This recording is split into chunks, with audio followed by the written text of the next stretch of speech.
let's face it, we've all had that one hunter in SUPERVIVE that when we come across them, we just start to crash out. It all goes downhill when you get full comboed by them and sent to the Shadow Realm, enabling you to unleash your fist of rage through your desk, shattering it to pieces. But what if I told you it didn't need to be that difficult and there were actually ways to go around countering your least favorite hunter to go up against? So let's not waste any of your time, let's start with Bishop. Bishop can be a really difficult hunter to deal with, especially if you are an Oath player. Regardless of who you are though, a fight can feel like it is going great for your whole team until Bishop comes in and punches your whole team into a wall, stunning you and absolutely nuking your whole entire health bar. Because of the way her punches interact with enemies, it is important that you do not stack and try to avoid teammates or friendly wisps punched into you while poking her from range. Bishop is a very feast or famine character in the sense that if she misses her punch or ults onto you and doesn't find something, she is so much easier to deal with. Bait these cooldowns out and she shouldn't be as much of a problem. Depending on the meta, Brall can be super annoying to deal with. The way you have to deal with Brall though is pretty obvious. It all comes down to just absorbing his engage as much as possible. What I mean by this is to receive it by running away from him until he is too deep away from his team that you can retaliate and decimate him.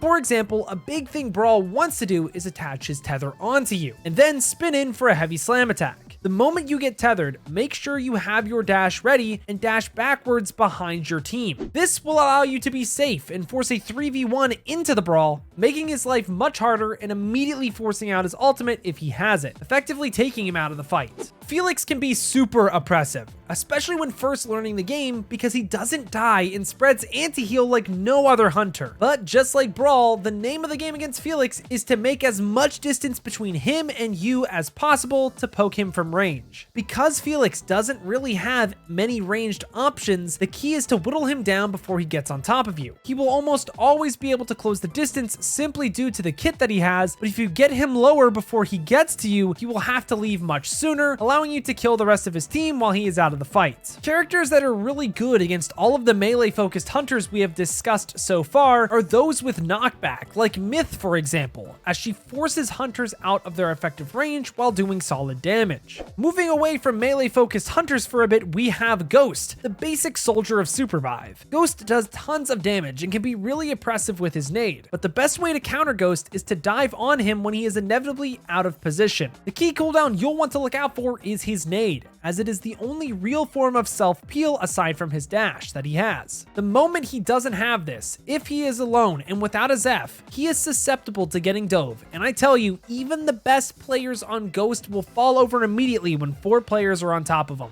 Joule is a lot harder though, just due to how fast she can combo someone from 100 to 0. The best counter to Joule currently is Oath, as he can just block her dash straight up, which dismantles the whole idea of her character, as Joule's damage comes from her passive where she explodes the electric stacks on her enemies when they reach 4 stacks total, dealing massive damage. If Oath blocks that dash, she is about as useful as a level 4 creep. Sorry, Joule. But if you don't have an Oath in your composition, what then? Well, things get a bit more difficult. But what it comes down to is abusing cover and spacing by whatever means possible to avoid getting electric stacks applied to you. Kill her before she kills your whole team by just simply outplaying her, which is kind of boring, but there's a reason why I play Oath so much, because fuck Joule for real. Kingpin is a lot more manageable, even if it doesn't feel like it. To be honest, Kingpin might be one of the most fun characters to counter in the whole game because there is almost always skill involved in his interaction because it simply just comes down to dodging his hook most of the time. Sure, getting hooked through walls is tilting, but you have to understand that he can't see you through a wall unless one of his teammates can see you to give him vision. This is commonly done through a Shrike bird placed down. When you see that come through a wall, you can assume that a hook is on the way and get ready to react with your dash. That being said, Kingpin really comes alive with specific powers that enable his slam ability. Most of it comes down to looking at his powers and anticipating what he is going to do. For example, if someone is abusing Mana Cloak and you have a big question mark above your head, you can expect a slam or close range burst coming your way. Your response should always be to spot check the surrounding area by spraying or simply getting ready to dodge, no matter what the character is, because once his slam is out, Kingpin is much less of a threat at close range. If the Kingpin has Blink Dagger, just shoot him. You can't use it if he's constantly taking damage. Problem solved. Next up, we have Myth, who is just plain annoying. She is impossible to catch and spams the most annoying abilities possible. The best way to deal with a Myth is to try not to deal with her unless she is clearly making a mistake, like wasting dashes or being out of position. The best way to force Myth out of position is to isolate her away from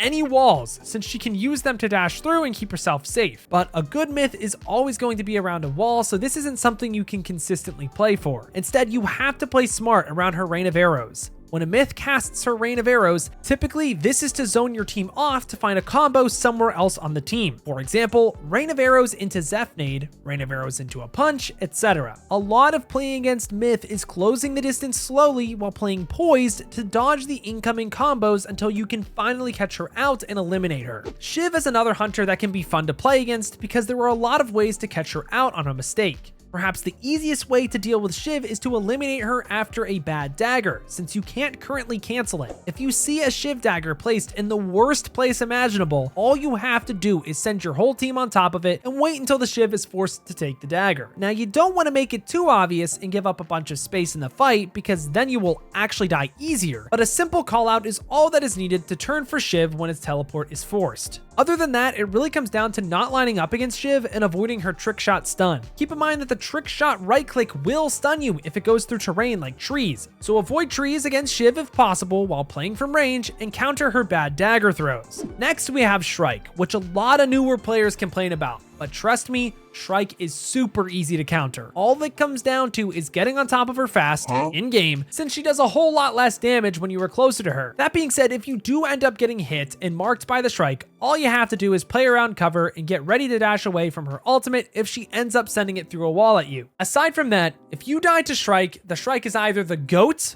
or you just need practice to play against her a little bit more. Next up, we have Jhin, who is such a piece of shit to play against if you play supports because you are always the target. The key to defeating a Jhin though is to know what his kit does. His main combo is to throw his dagger and start his uppercut slam combo onto you. So the main thing you need to do is bait out his right click knife, and if he misses it, you can rest assured that shooting him from far away should melt him and take care of your problem. Things can be a bit more difficult though when the Jhin has a stealth cloak, but dealing with it comes down to how you would deal with a Kingpin with a stealth cloak. Spot check the space and get ready to dash the moment he reveals himself. Elluna is like Shrike. Really annoying to deal with for new players, but in reality, really easy to counter. To be honest, Elluna, at least currently, doesn't really do anything to help the team. She just kind of sits there and her job is to heal, not die, and backpack her teammates to res. Knowing this, the main strategy is when you do find a pick, you either immediately deny the wisp by jumping on top of it, or save your dash to jump on top of the Elluna when she picks it up, netting you 2 free kills instead of just 1 when you eliminate the bunny. A lot of countering Elluna is simply just an IQ check. Oath is really annoying to play against, especially if the Oath player is pretty good, and even more so if you're on Joule, since you really can't do anything against him. The main objective when playing against Oath is to get the whole team to pressure Oath in his shield, because when he doesn't have it, Oath really struggles to do literally anything. The problem with countering Oath is that it takes coordination to take him down, and in the current state of SUPERVIVE being a brand new game, that requires everyone to know what to do, which is going to take time. So your best bet is to pressure the shield in the neutral fight and open up the fight for the rest of your team. Zeph derives a lot of his identity as a support by dishing out a lot of heals. Sure, but even more by fishing for incredible nades. The nade is on a pretty long cooldown though, so the moment that his nade is down, he is a lot weaker and doesn't really give anything to the fight aside from healing. However, the biggest weakness Zeph has is his lack of mobility mid-fight. The best way to counter him because of this is to force out his dash and then swiftly deal with him afterwards. A lot of new Zeph players tend to waste the dash, allowing for you to get on top of him and destroy him quickly. So remember these 3 things to deal with Zeph. 1, dodge the nade.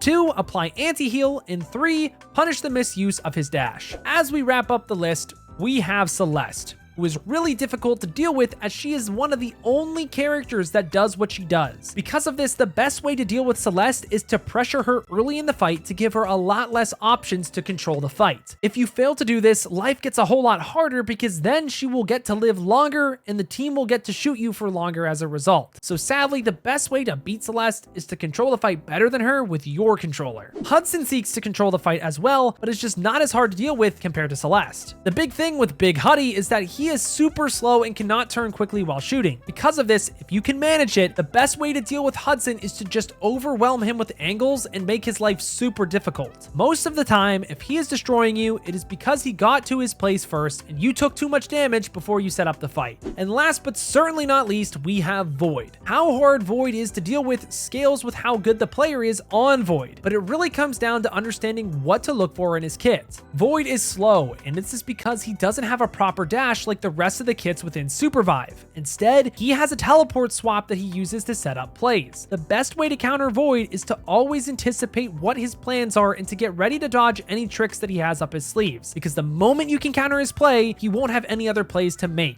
Dodge his ultimate, don't get sucked in, avoid his tricks, and you have yourself a free kill and likely team fight win as a result, especially if you can land a stun on him. And that closes out our guide to countering all of the hunters SUPERVIVE currently has to offer. I hope this helps alleviate some of the headaches you all run into when dealing with each of the characters in SUPERVIVE, as it is a very punishing yet rewarding game once you can get it down. As always, if you have any questions, leave them in the comments down below, join the Discords, or ask me live on stream. All of those links will be in the description. Thank you guys all so much for watching, but until next time, I've got to peace out and Paz out. I'll see you in the next one.